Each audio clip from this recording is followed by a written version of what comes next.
Hello everyone and welcome back to pharmacy India medicine. आज के इस वीडियो में हम जिस टॉपिक पे बात करने वाले हैं, जिस बीमारी की बात करने वाले हैं, वो है बर्निंग फुट सिंड्रोम या फिर बर्निंग फीट सिंड्रोम। अगर मैं साइंटिफिक भाषा में बात करूं तो इसको हम गोपालन्स बर्निंग फीट सिंड्रोम के नाम से भी जानते हैं।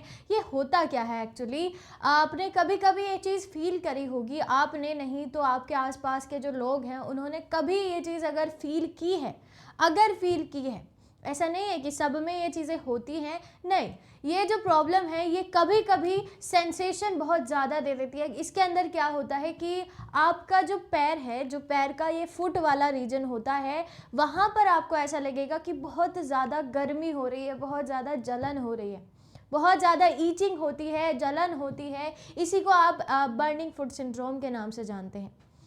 तो चलिए जानते हैं कि इसके क्या क्या कारण हो सकते हैं, कैसे इसको ठीक किया जा सकता है। सबसे पहले हम कारण की बात करते हैं, कॉजेस की बात करते हैं, जिसमें सबसे पहला नाम आता है न्यूरोपैथी का। क्या होता है न्यूरोपैथी? अगर मैं सिंपल आसान भाषा में बात करूं तो आपने ज़रूर सुना होगा कि आपका भी ये सबके साथ होता है, हम सब बोलते हैं कि मेरा पैर सो गया है, ये वही चीज़ होती है न्यूरोपैथी। लेकिन ये कंडीशन कभी कभी बहुत ज़्यादा सीवियर हो जाती है, अक्यूट हो जाती है। इसका क्या मतलब है कि ये ठीक ही नहीं होती है। न्यूरोपैथी एक ऐसी प्रॉब्लम है जो ठीक है हमारे साथ हो रही है, लेकिन वो कुछ समय बाद अपने आप ठीक हो जाती है। लेकिन कुछ लोग ऐसे होते हैं जिनमें ये जो प्रॉब्लम है वो काफ़ी समय तक स्टे कर जाती है, जो कारण बनती है बर्निंग फुट सिंड्रोम का। इसी के साथ साथ दूसरा अगर मैं बात करूँ, एथलीट्स फुट, ये क्या होता है? इसके अंदर आपने जो पैर की फिंगर्स होती हैं उनके बीच में आपने देखा होगा कि कुछ फंगल इन्फेक्शन सा हो जाता है, वाइट वाइट सा स्किन उतरने लगती है। इसको हम एथलीट फुट के नाम से जानते हैं। तो ये भी एक कारण बन सकता है। मैं कभी भी ऐसे नहीं कहूँगी कि बनेगा ही बनेगा, बन सकते हैं, चांसेस हैं कि ये कारण बने बर्निंग फुट सिंड्रोम का।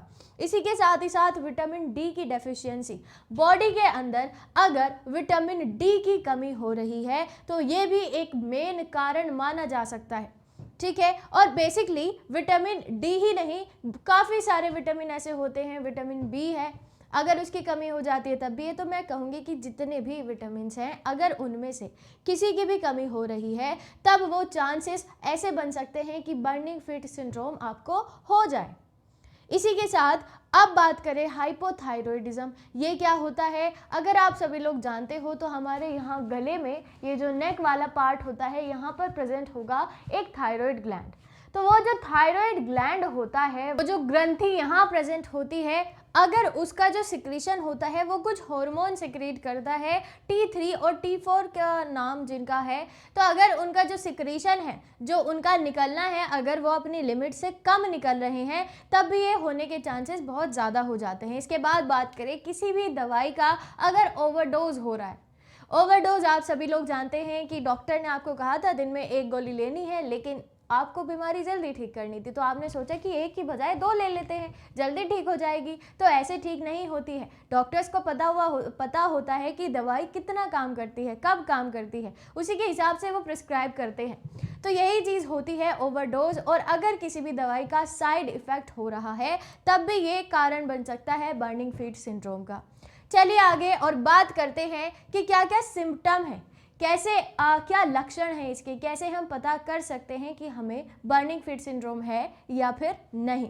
सबसे पहली चीज़ कि पैर के जो तलवा होता है, पैर का जो नीचे वाला रीजन होता है, उसमें बहुत ज़्यादा इंटेंस पेन होगा। इतना पेन होगा कि अगर वहाँ हल्की सी बेडशीट आप लगाएंगे, पेपर आप लगाएंगे तो आपको इतना दर्द होगा बहुत ज़्यादा। इसके साथ ही साथ नम्बनेस, पैर को नम्बनेस लगेगा, ऐसा लगेगा कि पैर कुछ काम ही नहीं कर रहा है, ठीक है। उसके बाद बहुत ही गर्म लगेगा, पैर का जो रीजन होगा जहाँ पर बर्निंग फीट सिंड्रोम हो रहा है, वो जो जगह है वहाँ पर आपको ऐसा लगेगा कि कोई आपके पैर के पास आग जला रहा होगा, बहुत ही गर्म फील वहाँ से आएगी और लाल हो जाएगा वो जगह, रेडनेस आपको दिखाई देगी, थप्पे बन जाते हैं लाल कलर के। तो ये हो गए इसके सिम्टम। अब चलिए आगे और बात करते हैं कि कैसे इसको ठीक किया जा सकता है। तो जिसकी कमी हो रही है, जिसकी डेफिशिएंसी हो रही है, उसके अकॉर्डिंग मेडिसिन दी जाती हैं। जैसे अगर मैं बात करूं कि न्यूरोपैथी की प्रॉब्लम है, बहुत ज़्यादा है, पैर बहुत ज़्यादा समय तक सो रहा है, ये हमारी भाषा में है। तो न्यूरोपैथी मेडिसिन दो तरीके की हो सकती है। पहली होगी आपकी प्रिगैलिन 75। ये जो मेडिसिन होती है इसके अंदर प्रिगैबलिन प्रेजेंट होता है और ये मदद करती है आपको नमनेस से दूर करने से। दूसरी है गाबापिन 100। ये भी एक दूसरी मेडिसिन है जिसका इस्तेमाल किया जाता है हर तरीके के जो नमनेस होती है, जो न्यूरोपैथी होती है, उसको ठीक करने के लिए। दूसरा है विटामिन की कमी को पूरा करने के लिए दो तरीके की मेडिसिन आती हैं। एक तो वही है प्रिगैलिन 75 और दूसरी जो आएगी वो आएगी आपकी न्यूरोकाइंड ओडी। ठीक है, न्यूरोकाइंड ओडी को भी इस्तेमाल किया जाता है। डॉक्टर इसको भी प्रिस्क्राइब करते हैं कि आपको अगर डेफिशिएंसी हो रही है, कमी हो रही है विटामिन की बॉडी में, तो आप ये मेडिसिन लीजिए। और कोई भी मेडिसिन आपको बिना डॉक्टर के कंसल्टेशन के, बिना आपके फिजिशियन के, जो आसपास स्टोर्स होते हैं, जो फार्मासिस्ट होते हैं, उनके कंसल्टेशन के नहीं लेनी है। अगर आप लेंगे बिना उनसे सलाह किए तो हो सकता है, ऐसे चांसेस बन सकते हैं कि आपको काफ़ी कॉम्प्लिकेशन का सामना करना पड़े। हो सकता है कि इनके अंदर जो कॉम्पोजिशन है उससे आपको एलर्जी हो। तो अच्छा है, सही रहेगा कि आप कुछ भी दवाई लेने से पहले, XYZ कुछ भी दवाई लेने से पहले डॉक्टर की सलाह ज़रूर लें। उसके बाद बात करें कि बॉडी में अगर फॉलिक एसिड की कमी हो रही है, उसको पूरा करने के लिए दो मेडिसिन आती है। एक है फॉलविट कैप्सूल, इस तरीके के दिखाई देंगे आपको, और दूसरे होते हैं बिकोस्यूल्स, ये भी कैप्सूल के फॉर्म में ही आएंगे। तो ये चीज़ें होती हैं फॉलिक एसिड की कमी को पूरा करने के लिए। ये थी पूरी जानकारी आपको देने के लिए बर्निंग फूड सिंड्रोम के बारे में। तो आई होप ये आपको समझ आया होगा, और अगर आपको किसी भी तरीके की प्रॉब्लम, किसी भी तरीके के सिम्टम दिखाई देते हैं तो आप अपने डॉक्टर से ज़रूर सलाह करें। मिलते हैं अगली वीडियो में एक ऐसी ही जानकारी के साथ। तब तक के लिए स्टे सेफ और बने रहिएगा फार्मेसी इंडिया मेडिसिन के साथ। Thank you.